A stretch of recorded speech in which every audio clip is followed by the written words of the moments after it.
Alguém sabe qual texto que a gente vai ler hoje? Quem não sabia, depois entra lá no YouTube da igreja. A gente está fazendo uma série sobre a carta de Paulo à igreja de Filipos. Então o pastor Leandro já pregou Filipenses 1, Filipenses 2 na semana passada, e hoje nós vamos conversar sobre Filipenses 3, beleza? Vocês estão felizes? Sim. Um pouquinho mais forte, vocês estão felizes? Sim. Obrigado. É porque como está todo mundo de máscara, não dá para ver se vocês estão sorrindo. Eu estou sorrindo. Filipenses capítulo 3. Só para fazer uma breve recapitulação sobre o que o Lê pregou na semana passada.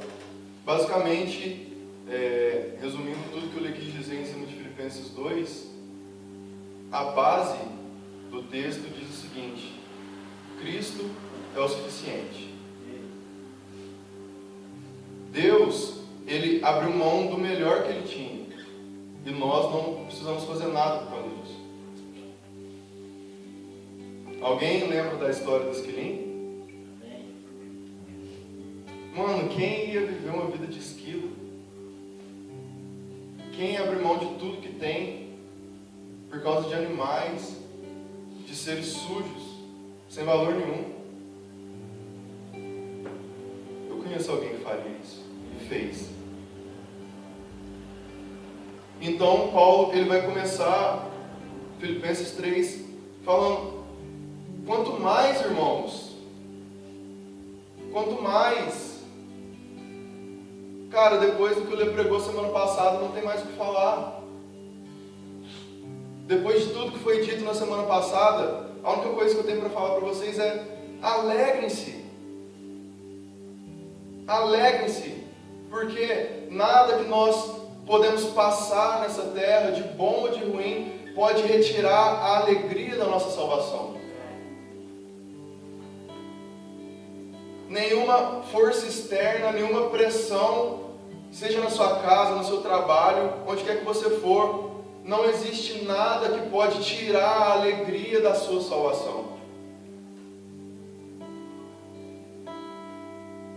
Então, se você ainda não está alegre com isso, é noite de nós recordarmos o porquê nós estamos alegres. Será que a sua salvação ainda é suficiente para você?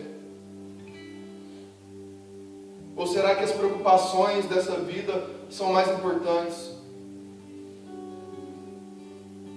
Então eu vou perguntar de novo: tem alguém feliz ainda? Sim. Tem alguém satisfeito porque foi alcançado pelo Senhor? Quanto mais, irmãos, alegrai-vos no Senhor. E Paulo vai continuar falando: a mim não me desgosta, e é segurança para vós outros que eu escreva as mesmas coisas. Eu não sei porquê, se é uma coincidência ou se é do Senhor, mas os últimos textos que eu tenho pregado, geralmente, Paulo ele vai falar: cara, eu tenho que repetir as mesmas coisas. E aí eu venho pregar esses textos e eu vou repetir as mesmas coisas para vocês. Só que Paulo vai falar: não é pesado que eu tenha que repetir as mesmas coisas. Pelo contrário, é para a segurança de vocês.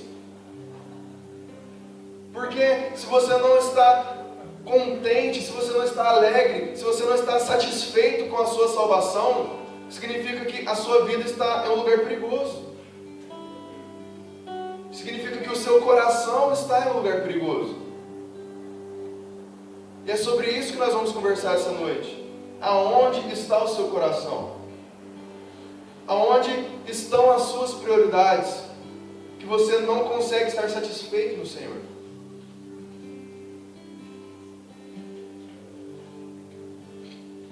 Então, é por isso que essa noite eu vou falar as mesmas coisas.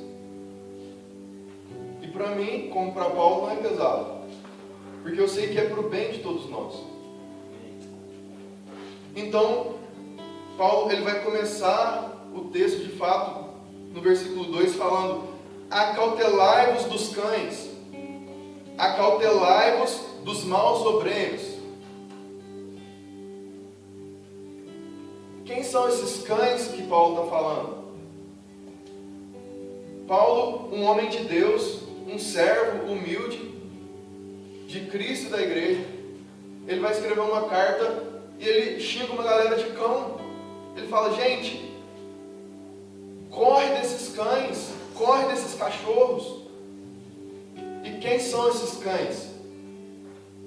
Se você olhar a história um pouquinho atrás, na época de Jesus, os judeus, no geral, principalmente os fariseus, eles tinham o costume de chamar todos aqueles que não eram judeus de cães. Eles chamavam os gentios de cachorros. Por quê? Os judeus, eles tinham para si que eles eram um povo escolhido de Deus. E por causa disso, eles eram mais especiais. Por causa disso, eles eram separados. Eles eram diferentes. Então, eles chamavam todos os outros povos, ou seja, os gentios, de cachorros, de imundos. Só que, olha que interessante. Paulo, ele vai chamar outras pessoas de cães. Ele vai falar: gente, corra dos cães. Porque se antes os cães eram os gentios imundos e os judeus chamavam eles assim, Paulo então ele vai virar a mesa. Agora Paulo ele vai chamar os judeus de cães.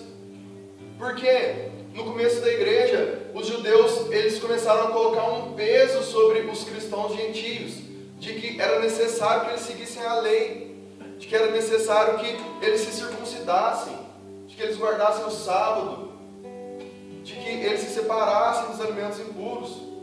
E se você for olhar de uma forma geral, todas as cartas de Paulo, ele vai tocar em algum desses pontos. Porque era uma coisa recorrente na época, era uma coisa que afetava o começo da igreja. Então, agora, em vez de os cães serem os gentios e os judeus colocarem esse nome em cima deles, Paulo vai falar: não, senhor, cão é você que fala que a circuncisão da carne é suficiente para a salvação. Então Paulo vai continuar falando: acautelai-vos da falsa circuncisão. E o que era a circuncisão? Para quem caiu de paraquedas hoje, a circuncisão, na época dos judeus, instituída ainda pelo pai Abraão, era uma marca física de que um homem era de Deus. Era uma marca física, um corte feito no prepúcio, que simbolizava que aquele homem, ou aquele menino, porque um pai crente, um pai servo de Deus, ele marcava o seu filho ao 8º dia, para simbolizar que aquele menino, ele era separado a Deus. Aquele menino, ele seria devoto ao Senhor. Então, isso era a circuncisão. E para os judeus, a marca da circuncisão era sinal de orgulho. Porque, como eu disse, eles eram o povo separado do Senhor. Eles eram o povo escolhido de Adonai. Só que então Jesus vem e ele vira a mesa. E é sobre isso que Paulo está falando aqui. Paulo está falando: cara, corre daqueles que pregam que você precisa circuncidar a sua carne para ser salvo. Por quê? Paulo vai falar que existe uma verdadeira circuncisão. Se ele está falando para nós corrermos da falsa, é porque existe uma verdadeira. Só que, deixa eu te falar uma coisa: não existe diferença entre o Deus do Novo e do Velho Testamento. Deus é o mesmo ontem, hoje, vai ser para sempre. E Ele continua fazendo a mesma coisa desde o início dos tempos. Então, se a gente for olhar para Jeremias no capítulo 4, ou então se a gente voltar mais atrás ainda, Moisés vai escrever em Deuteronômio no capítulo 10: circuncidai o vosso coração. Sabe, a circuncisão física era apenas uma marca externa do que devia acontecer no interior das pessoas. Então agora Paulo vai lembrar esse povo disso. Você não precisa mais cortar a sua carne, porque Cristo veio e Ele lançou sobre nós o Espírito Santo. E hoje a nossa circuncisão, mais do que nunca, é no nosso coração. Então Paulo está dizendo, corra daqueles que falam que você precisa circuncidar o seu corpo. Confie na circuncisão do vosso coração. Corra da falsa e confie na verdadeira circuncisão. O versículo 3, porque nós é que somos a circuncisão. Nós somos a própria circuncisão. Nós que adoramos a Deus no Espírito e nos gloriamos em Cristo Jesus e não confiamos na carne. Por que não confiamos na carne? Porque os judeus acreditavam que eles seriam salvos porque eles eram circuncidados na carne. Só que agora não mais. Paulo está falando, a verdadeira circuncisão é quando nós não confiamos na carne, mas nós temos um coração circuncidado, um coração marcado. E qual é a marca desse coração circuncidado? A confiança em Cristo Jesus. A confiança de que Cristo Jesus já fez a obra da salvação. E nós não podemos fazer nada a respeito disso.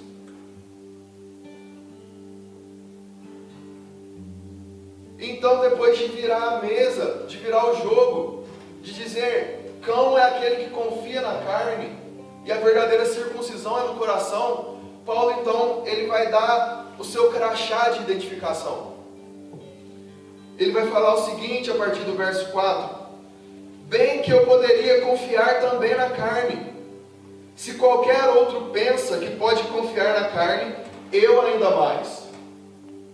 Circuncidado ao 8º dia, da linhagem de Israel, da tribo de Benjamim, hebreu de hebreus, quanto à lei, fariseu, quanto ao zelo, perseguidor da igreja, quanto à justiça que há na lei, irrepreensível.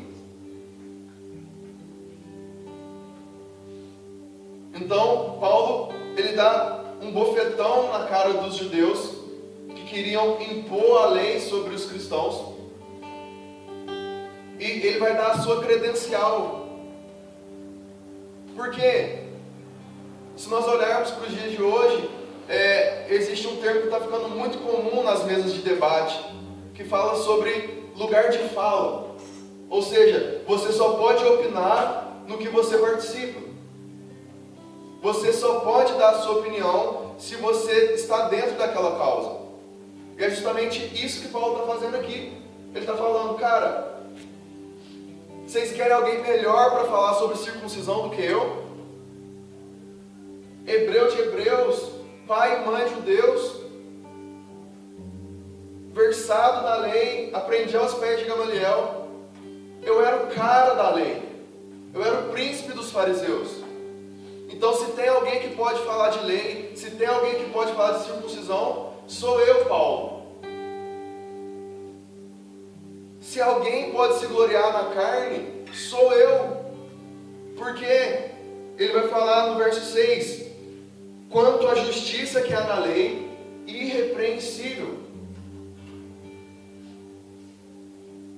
Só que então eu queria fazer uma pergunta para vocês sobre Paulo. Quando o Senhor Jesus encontra Paulo no meio do caminho, e Paulo cai aos pés do Senhor, e Paulo, ele entra no seu processo de conversão. Paulo, ele se converteu do quê? Será que Paulo se converteu dos seus pecados? Ele era irrepreensível diante da lei. Se fosse possível alguém ser santo através da lei, essa pessoa era Paulo. Então, será que ele se converteu apenas dos seus pecados?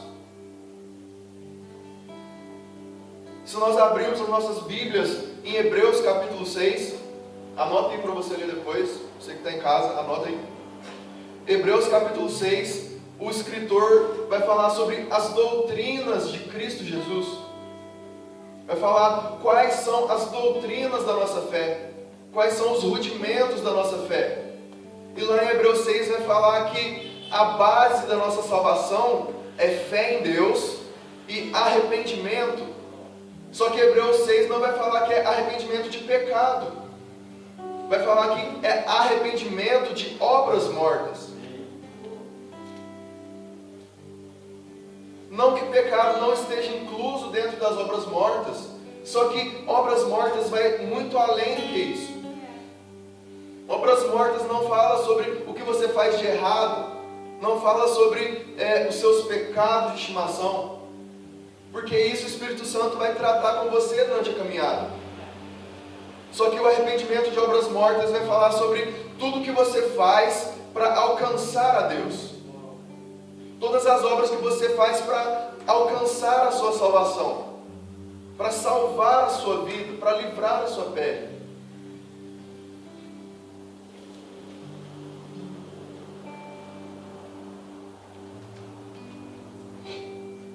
Só que então, Isaías 64 vai falar que as obras das nossas mãos são como trapo de imundície diante do Senhor.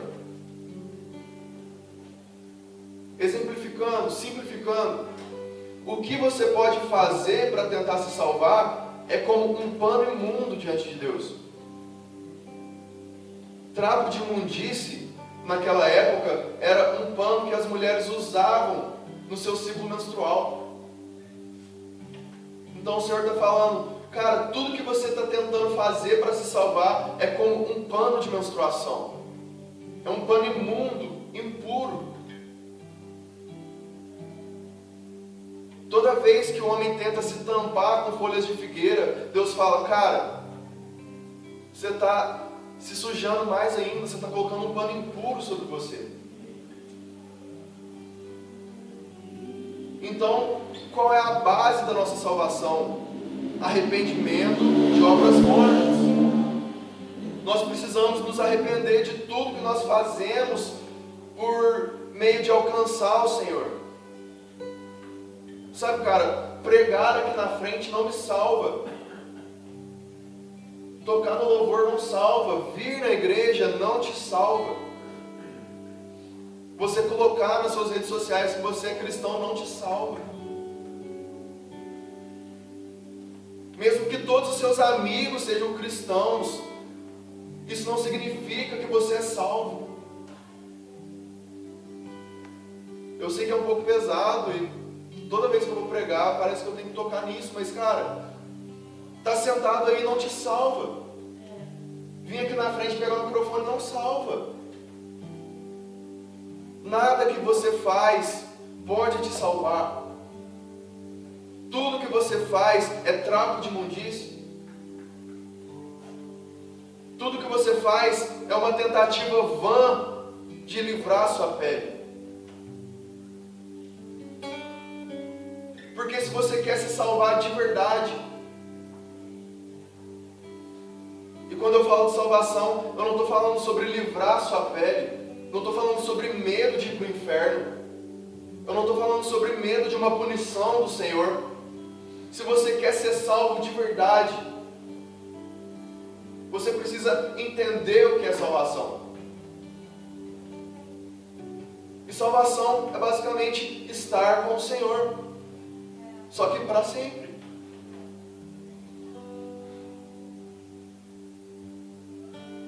Salvação é estar com o Senhor.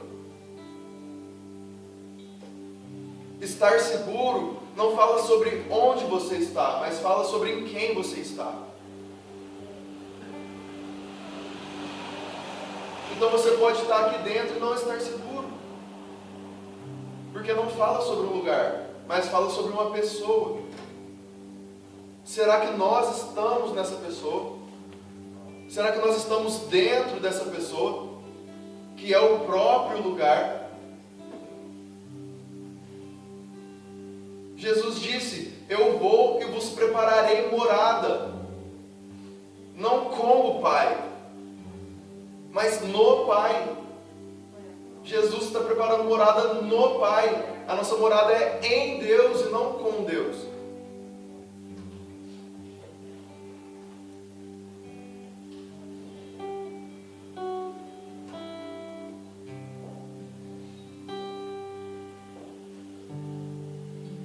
Então, quando nós falamos sobre salvação, nós temos dois tipos de obra. Nós temos a obra das nossas próprias mãos, que nós já falamos que é o trapo de imundície. Nós temos a obra da cruz. Alguém pode morrer na cruz para se salvar? Alguém pode morrer por outra pessoa? Você não pode salvar o seu parente. Você não pode salvar a sua família. Você não pode salvar nem a você mesmo.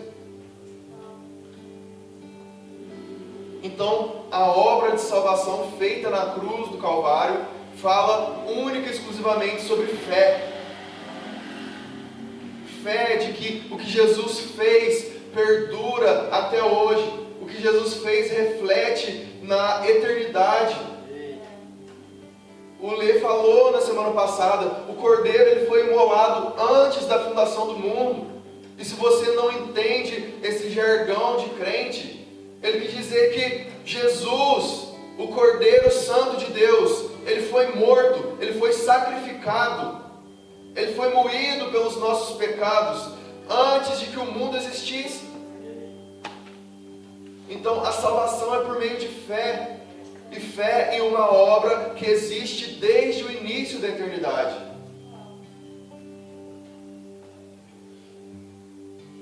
Então, voltando para o nosso texto, depois que Paulo ele vai dar a sua credencial, ele vai falar: se tem alguém que pode confiar na sua carne, essa pessoa sou eu. Mas eu não faço isso, porque a minha salvação vem de Cristo Jesus e da sua obra. Então ele vai continuar no versículo 7. Mas o que para mim era lucro, o que era lucro para Paulo, ele se gloriava na sua carne antes de conhecer Jesus. Ele se gloriava na sua reputação. Ele se gloriava em ser irrepreensível. Ele se gloriava em ser o príncipe dos fariseus. Só que ele começou a considerar isso como esterco. Ele começou a considerar isso como cocô de cavalo. O que para mim era lucro, isso considerei como perda. Por quê? Sim, deveras considero tudo como perda, por causa da sublimidade do conhecimento de Cristo Jesus, meu Senhor. Por amor do qual perdi todas as coisas e as considero como refúgio para ganhar a Cristo. Sabe, muitas vezes nós ouvimos sermões sobre renúncia e é colocado um peso sobre a igreja. Só que deixa eu te falar uma coisa, meu amigo. Quando você entende que tudo que você tem até aqui, tudo que você fez até aqui não pode te salvar, é muito leve trocar tudo que você tem pelo conhecimento de Cristo. Todo o seu esforço que você acumulou desde o início da sua vida, tudo que você tem juntado nas suas mãos, tudo isso vai escorrer pelos vãos do seu dedo, se você não trocar pelo conhecimento de Cristo. Tudo que nós acumulamos é corroído pela ferrugem, é comido pela traça. Então será que você pode trocar isso hoje pelo conhecimento de Cristo? Será que você pode trocar toda a sua dependência no seu serviço? Será que você pode trocar toda a sua dependência emocional em cima da sua família? Será que você pode trocar todos os seus lazeres e as suas preocupações mundanas que não vão te levar a lugar nenhum, a fim de conhecer a Cristo Jesus?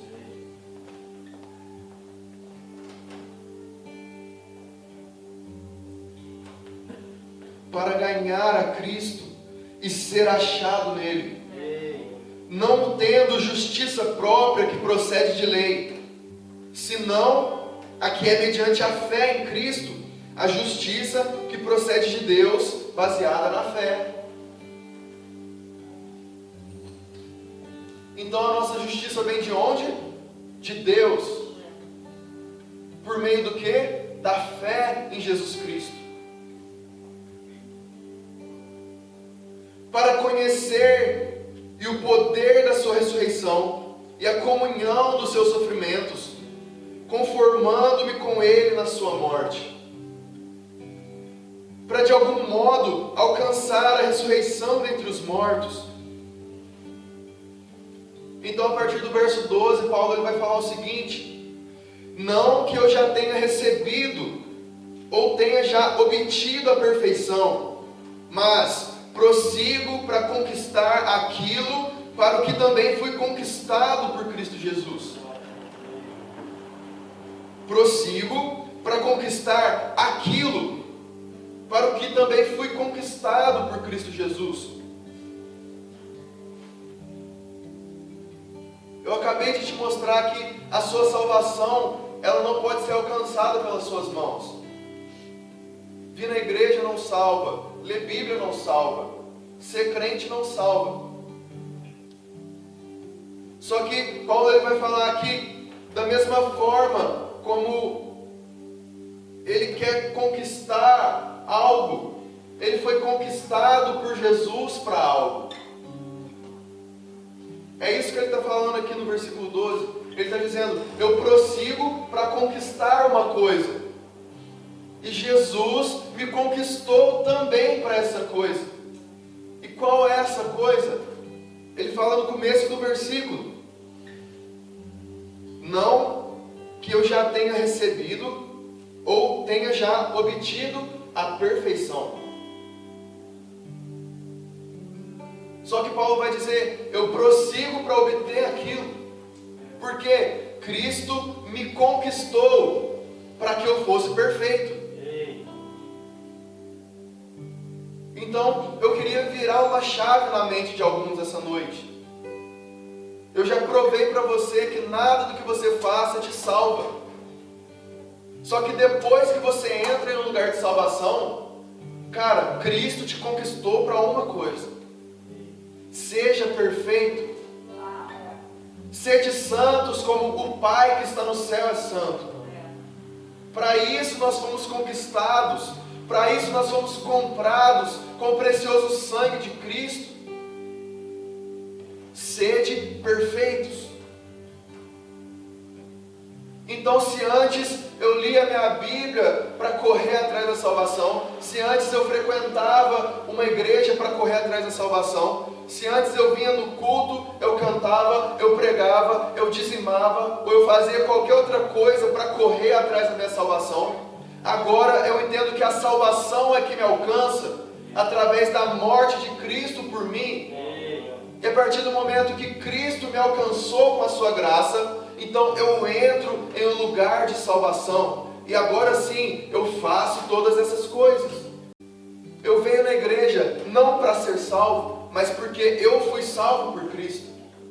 Eu prego, eu canto, eu dizimo, porque Jesus me alcançou. Não porque eu preciso de algo dele. Não porque eu desejo algo a mais. Não porque eu quero trocar o que eu faço por uma glória de Deus. Mas porque eu já recebi tudo que eu preciso através de Cristo e do seu Espírito. Então nessa noite nós viramos essa chave, onde nós não fazemos nada para merecermos a Deus, mas nós fazemos tudo porque nós já recebemos o Senhor. Porque se o Pai já nos deu o seu bem mais precioso, se Ele deu o seu único Filho, será que Ele não daria juntamente com Cristo todas as coisas? E se Deus me dá tudo que Ele tem e tudo que Ele é, será que é pesado eu dar para Ele tudo que eu tenho? Vamos lá, a gente precisa mesmo fazer uma comparação do que é mais valioso, tudo que eu tenho ou tudo que Deus tem.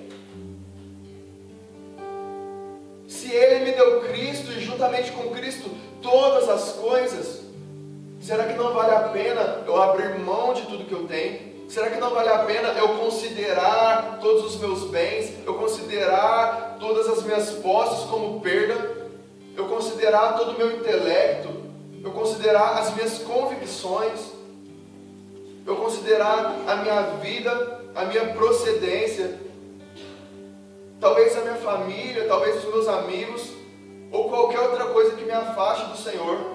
Será que é pesado demais considerar isso como perda? Porque nós fazemos isso a fim de conhecer Jesus.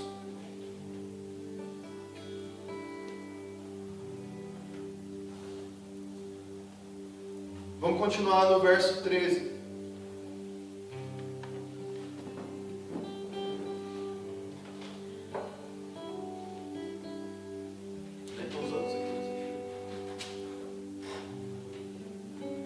Irmãos, quanto a mim, não julgo havê-lo alcançado.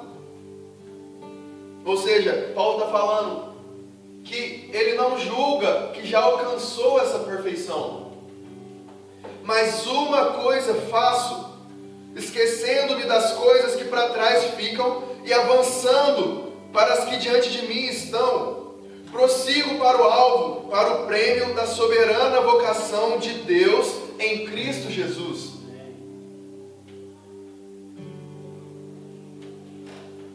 E ele continua dizendo: todos, pois, que somos perfeitos, tenhamos este sentimento. Opa, mas espera aí. Em um versículo Paulo vai falar: cara, eu ainda não alcancei a perfeição. Só que no verso seguinte ele vai falar: todos que somos perfeitos. Mas Paulo era ou não era perfeito? Ele alcançou ou não a perfeição? E aqui eu preciso te explicar uma coisa. Talvez alguns já tenham ouvido falar sobre isso, nós já pregamos algumas vezes sobre isso na casa, mas como eu comecei falando, para mim não é pesado ter que repetir. E é para a segurança de todos nós. A salvação é um processo. A salvação é um processo. A salvação é um lugar seguro em Deus, onde nós já fomos salvos, nós estamos sendo salvos, mas nós ainda seremos salvos.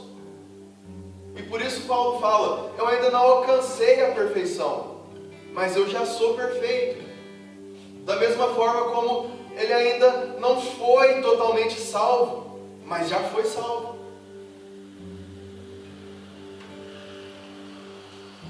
Porque todo aquele que é encontrado pelo Senhor e crê em Cristo para a sua salvação, ele entra nesse lugar, ele entra nesse processo, ele começa a trilhar um caminho. Sabe, o nosso espírito, ele já foi salvo. Porque o que garante que eu entrei no processo de conversão? Será que é quando eu falo em línguas? Será que é quando eu caio no chão? É muito mais simples do que isso. É quando o Espírito do Senhor habita dentro de você. É impossível que uma pessoa que foi cheia do Espírito Santo não tenha entrado nesse processo de salvação. Porque é o Espírito do próprio Deus habitando dentro de um ser humano. Da mesma forma como o pastor Lê pregou na semana passada, de que Jesus ele se esvaziou para habitar em um corpo humano, o Espírito Santo ele entra dentro de cada um que crê em Cristo. Porque é impossível que alguém creia sem intervenção do Espírito Santo. É impossível que uma pessoa se converta sem que o Espírito o convença. Porque é o Espírito do Senhor quem nos convence do pecado, da justiça e do juízo. Então esse é o pontapé inicial no processo de conversão. Nosso espírito sendo encontrado pelo Espírito Santo. Só que eu preciso te explicar isso essa noite, porque é muito perigoso que você entre nesse lugar de salvação, mas não desenvolva esse lugar. Não trilhe esse caminho. Porque em Filipenses 2, o Lennon citou esse texto na semana passada, mas no versículo 12 Paulo vai dizer: desenvolvei a vossa salvação. desenvolvei a vossa salvação. Trabalhe a vossa salvação. Faça com que ela cresça. Faça com que ela floresça. Faça com que ela frutifique. E como nós desenvolvemos esse processo de salvação? Como nós trilhamos esse caminho? Romanos 12, através da renovação da vossa mente. Porque o nosso espírito, ele foi alcançado pelo Espírito Santo. Nós já fomos salvos. Só que eu duvido que você não tenha pecado essa semana. Eu duvido que você não tenha pensado nada sujo essa semana. Eu duvido que você não tenha pensado nada errado essa semana. Só que isso significa que você está longe de Deus? Isso significa que você perdeu a sua salvação? Não, cara. Isso só significa que a sua mente ainda precisa ser transformada pelo Senhor. Suplico, irmãos, que vocês entreguem seus corpos a Deus como um sacrifício vivo, santo e agradável, que é o vosso culto racional. Toda vez que você cultua a Deus racionalmente, a sua mente, a sua alma, o seu coração está sendo transformado, está sendo salvo de glória em glória. Esse é o nosso culto racional. E é nesse lugar que Cristo, Ele nos salva de glória em glória. Ele nos alcança dia após dia. Então a sua mente está sendo transformada, o seu coração está sendo transformado. E através disso, o Espírito Santo ele está salvando a sua alma. Então o seu espírito já foi salvo, a sua alma está sendo salva. Só que o seu corpo, ele só vai ser salvo quando Cristo Jesus se manifestar sobre as nuvens. Quando a igreja subir para encontrar com Cristo nos ares.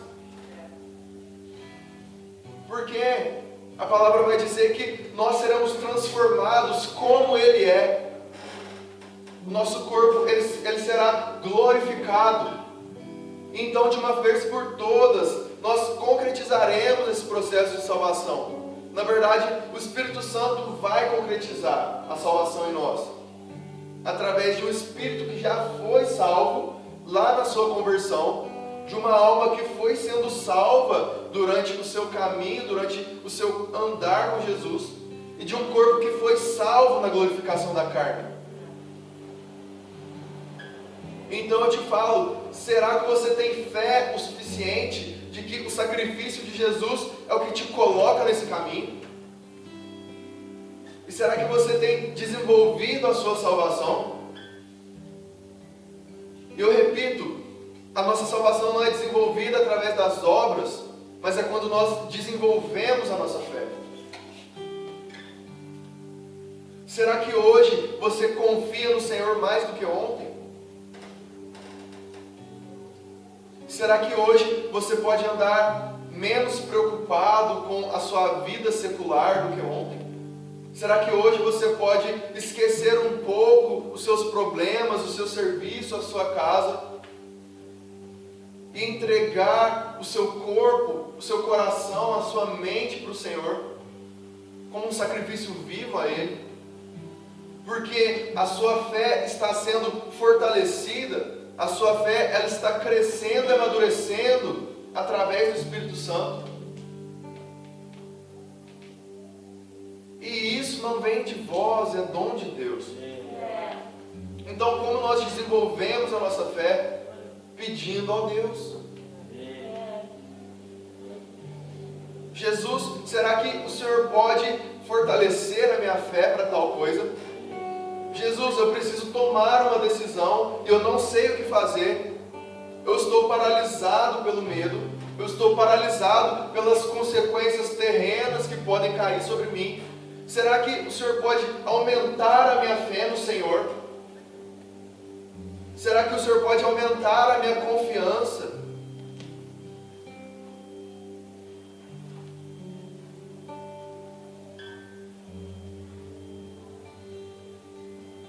Então Paulo ele vai arrematar esse pedaço no verso 16, dizendo o seguinte: todavia, andemos de acordo com o que já alcançamos.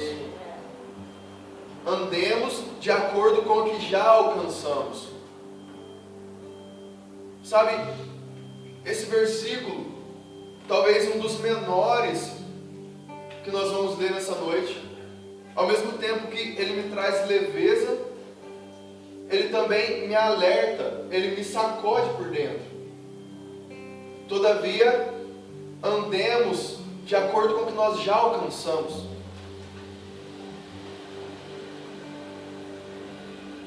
Quantas vezes nós nos cobramos por, cara, eu leio a minha Bíblia, eu vou na igreja, eu até assisto as pregações no YouTube depois, eu estou tentando fazer jejum, eu estou tentando orar, mas eu não consigo.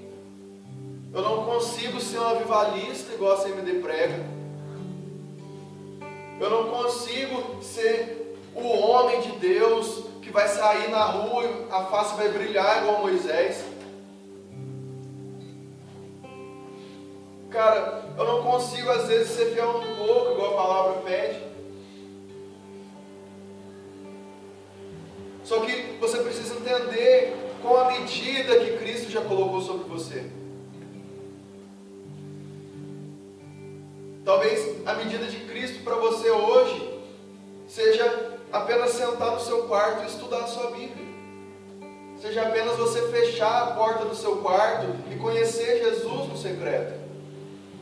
Talvez a medida que Cristo colocou sobre você seja ensinar a igreja sobre a palavra.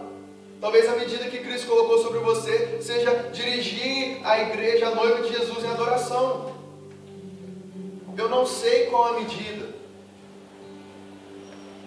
mas Jesus não cobra que você seja perfeito como se você estivesse glorificado agora.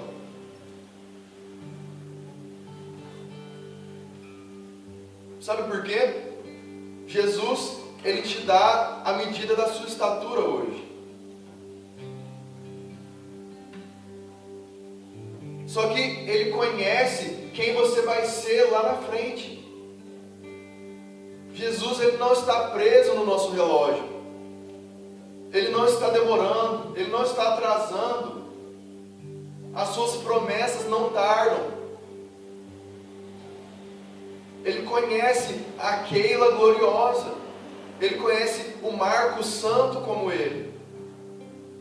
Porque Jesus, Ele conhece o exato momento onde Ele vai aparecer nos ares e glorificar a sua igreja.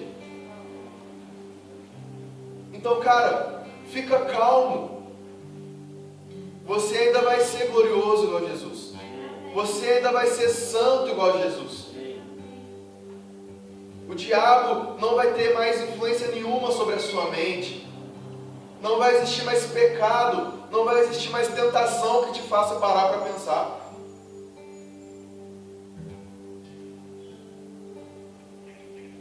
Só que por outro lado, não use esse meu argumento para você abusar do seu pecado. Porque da mesma forma como você ainda não alcançou o nível de glória de um corpo ressurreto, você não é mais um bebê na fé, cara. Até quando a gente vai ter que pregar João 3,16 para você? Até quando a gente vai ter que passar a mão na sua cabeça e falar, cara, será que você pode levantar a sua mão hoje para o Senhor? Será que você pode abrir a sua boca porque Ele é digno? Mano, todo mundo aqui está cansado de saber que Jesus é digno. Só que eu preciso te lembrar, ande na medida que você já alcançou. Se você está pastoreando, não olhe para trás. Se você está discipulando, não olhe para trás. Se você está cuidando de qualquer outra coisa que o Senhor colocou na sua mão, não olhe para trás. Ande sobre a medida que o Senhor já colocou sobre a sua vida, confiando de que amanhã Ele vai acrescentar mais, e de que no outro dia Ele vai acrescentar mais, e de glória em glória nós vamos parecendo com o nosso amado Jesus. Será que cada um de nós tem andado na medida que o Senhor já nos deu? Ou será que nós temos deixado de lado o nosso pão de hoje e temos tentado vestir as nossas roupinhas de criança? Imagina que engraçado, mas ao mesmo tempo que ridículo, se eu estivesse aqui em cima pregando vestido de criança. A minha roupa de criança não me serve mais. Na verdade, minha roupa de janeiro não serve mais. Mas isso não é o caso. Eu preciso andar de acordo com o que eu sei, eu preciso andar de acordo com o que o Senhor já me deu, de acordo com o que Ele já me confiou. Não olha para trás, meu amigo. Até quando nós vamos ser levados para lá e para cá por ventos de doutrina?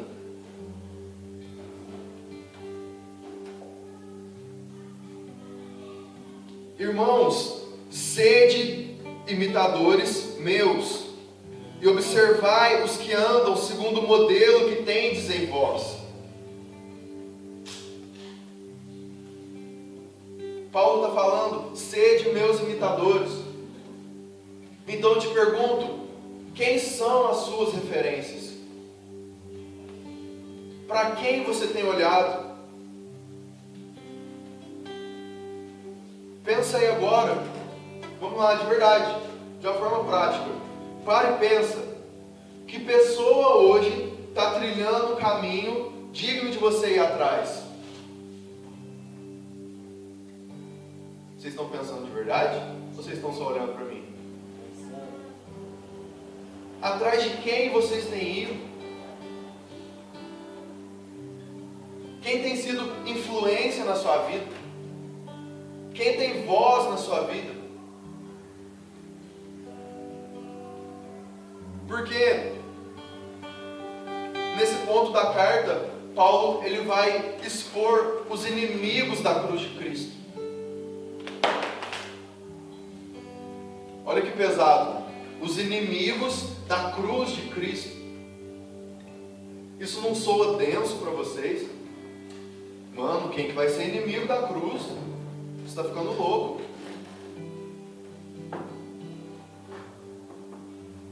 E se eu te falar que não lê para você não ter spoiler, tá bom? A gente está conversando aqui. E se eu te falar que os inimigos da cruz não são os satanistas? Se eu te falar que os inimigos da cruz não são as pessoas das outras religiões? Se eu te falar que os inimigos da cruz não são os pervertidos que estão caídos em imoralidade? Olha o que Paulo vai falar no texto. Verso 18: pois muitos andam entre nós, dos quais repetidas vezes eu vos dizia, e agora vos digo, até chorando, que são inimigos da cruz de Cristo. O destino deles é a perdição, o Deus deles é o ventre, e a glória deles está em sua infâmia, visto que só se preocupam com as coisas terrenas. Quem são os inimigos da cruz de Cristo? É o diabo e os seus demônios? São os pecadores? São aqueles presos por Satanás? Não. Os inimigos da cruz de Cristo são todos aqueles que satisfazem o seu próprio ventre, todos aqueles que estão preocupados com as coisas dessa terra e a partir disso influenciam outras pessoas. Será que você consegue entender quão atual é essa palavra? Será que se você abrir o seu YouTube agora, se você abrir o seu Instagram agora, você vai entender como essa palavra fala hoje sobre a igreja? Influenciadores que nos ensinam a satisfazer o nosso ventre.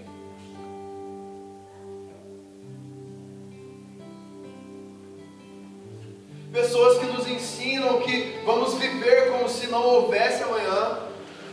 Nós não sabemos o que vai ter depois da curva, então vamos aproveitar. Cara, a vida é boa. Nós somos jovens. Agora file.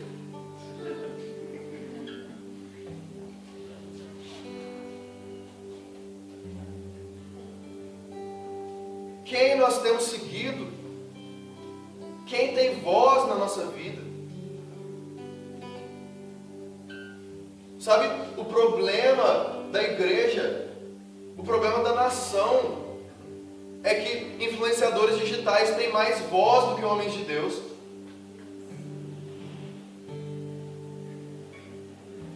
YouTubers. Esqueci como é que chama o povo do Instagram lá. Mas os musos das redes sociais, eles têm mais voz sobre as pessoas do que os homens de Deus. E as pessoas perguntam, por que o mundo está tão ruim?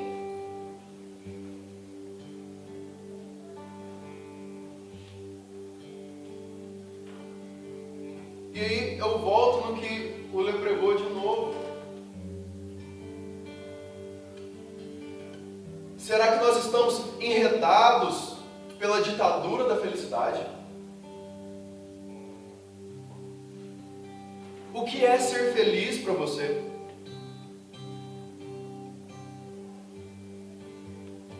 O que é satisfação?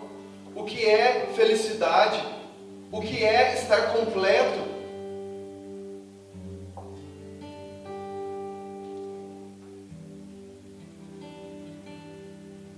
Será que estar completo é acumular o máximo de dinheiro que eu consegui na minha juventude? Será que estar completo é eu viajar pelo máximo de países que eu consegui? Será que estar completo é eu ser o mais famosinho da minha turma de amigos? É eu ser o melhor da minha tribo no que eu faço? Será que é eu ser o melhor jogador de futebol do meu racha? Ou que empina melhor moto ou bicicleta? Ou qualquer outra coisa? Ou será que nós estamos presos na ditadura da felicidade? Que diz que você só vai ser feliz se o seu corpo for assim. Você só vai ser feliz se você alcançar tantos na sua conta até os 30 anos. Você só vai ser feliz se as suas fotos tiverem X de curtidas. Até quando a nossa felicidade vai estar presa nisso, meus irmãos? Até quando o nosso senso de sucesso vai ser medido pelo mundo?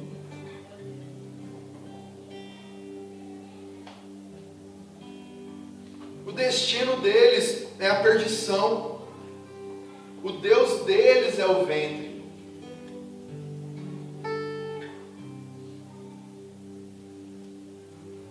Eles só se preocupam com as coisas terrenas. Só que Colossenses 3, Paulo vai dizer: pensai nas coisas do alto. Será que você só vai estar satisfeito quando você for promovido? Ou quando você for para um emprego que você rala menos? Que você tenha mais tempo livre? Ou que você ganhe mais dinheiro? Será que você só vai estar satisfeito quando você casar? Ou quando você tiver filhos? Cara, eu já pensei que eu só ia estar satisfeito quando eu aposentasse. Porque trabalhar não é de Deus, não. Trabalhar é de Deus sim, tá bom? As mulheres foram comer do fruto da árvore e nós estamos ralando até hoje. Mas será que a gente só vai estar satisfeito quando a gente atingir alguma meta que o mundo coloca sobre nós? Quantas vezes nós pensamos que a gente precisa ter a família perfeita? Eu só vou estar satisfeito quando a minha família toda estiver na igreja. Porque a palavra diz que eu e minha casa serviremos a Deus. Só que isso é uma declaração de Josué, isso não é uma profecia de que tudo vai dar certo na sua vida. Agora, se você for um homem de Deus, uma mulher de Deus, se você andar nos caminhos do Senhor, se você aceitar esse processo de santificação, todas as demais coisas vão correr atrás de você. A sua família vai ser alcançada pelo seu testemunho. Então para de ficar sofrendo, cara. Seja o melhor cristão que você pode hoje. Tem gente esperando, guardando dinheiro para dar a melhor oferta para Deus quando tal pessoa converter. Cara, seja você o canal de Deus na vida da pessoa. Vira crente, meu irmão. Estou um pouco bravo hoje. Desculpa.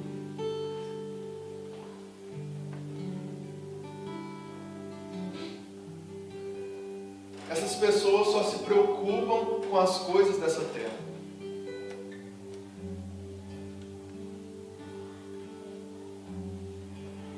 Só que eu queria te contar uma novidade essa noite.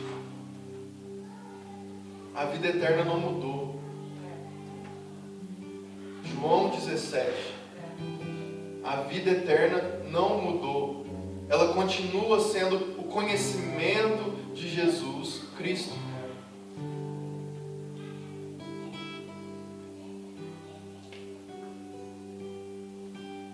Para conhecê-lo e o poder da sua ressurreição. Sabe, quem está enredado pelo mundo não consegue morrer para si mesmo.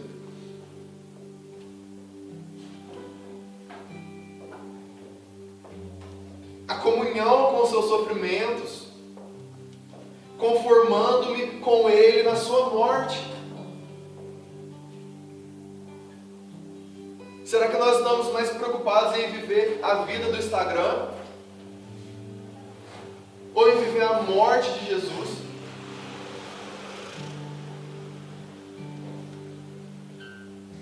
Porque do mesmo jeito que a nossa salvação e o nosso aperfeiçoamento acontece de glória em glória, a nossa renúncia também é: tome a sua cruz e siga-me dia após dia.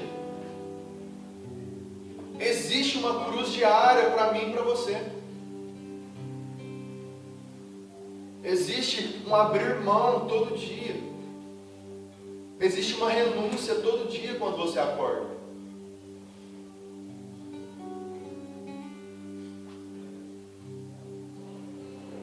Cristo, a quem Deus o Pai enviou.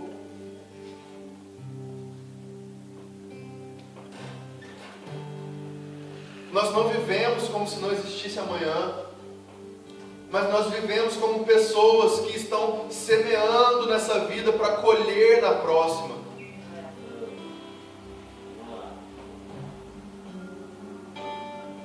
Nós estamos em um período de estágio, e quem fez estágio aqui sabe como é duro.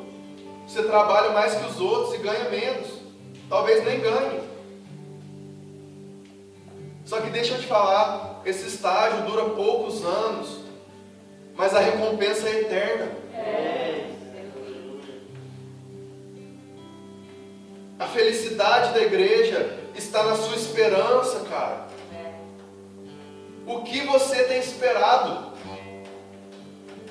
Se você espera um reconhecimento aqui, você vai estar satisfeito quando ele vir, mas você vai estar satisfeito por pouco tempo. E quando isso passar, o que vai suprir o seu vazio? Ou você vai viver a sua vida pulando de galho em galho, de experiência em experiência? Porque o mundo, ele passa a mão na sua cabeça. Ele te faz um carinho. Porque ele quer te anestesiar enquanto você vai para o inferno achando que está tudo certo. E misericórdia, porque hoje em dia muitos homens ditos de Deus têm pregado isso dentro da igreja. Jesus te ama e está tudo bem com você, cara. Só vem aqui domingo e dá o seu dízimo.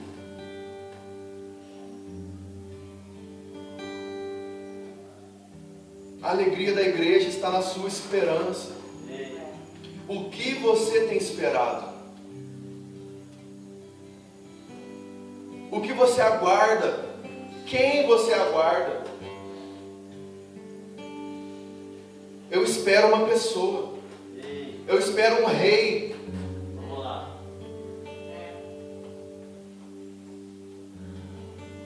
Eu não espero o andarilho que prega o amor, que o mundo taxa, que para eles é Cristo.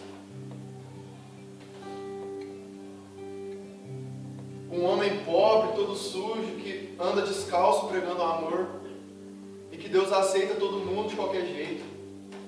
Mas eu espero um rei que vai vir glorioso e vai tomar para si uma igreja santa, uma igreja que espera, uma igreja que tem esperança, portanto, uma igreja alegre.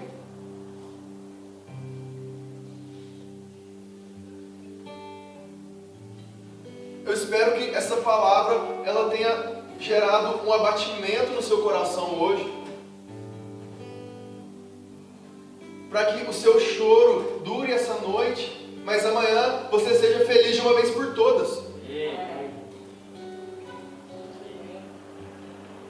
Vamos lá. Será que essa palavra te bateu tanto a ponto de você estar chateado? E pode ficar chateado comigo também, cara, eu não ligo. Mas que amanhã você acorde mais feliz do que nunca, porque você está satisfeito na sua salvação, que você está satisfeito que Cristo Jesus vai voltar para encontrar com a sua igreja, que você vai estar satisfeito em conhecer a Jesus através de um relacionamento com o Espírito Santo.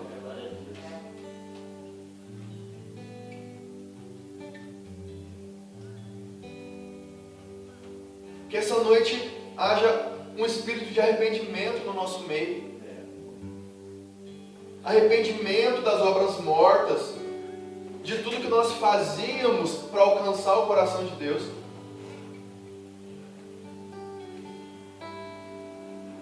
Que essa noite pessoas decidam entrar nesse lugar de salvação.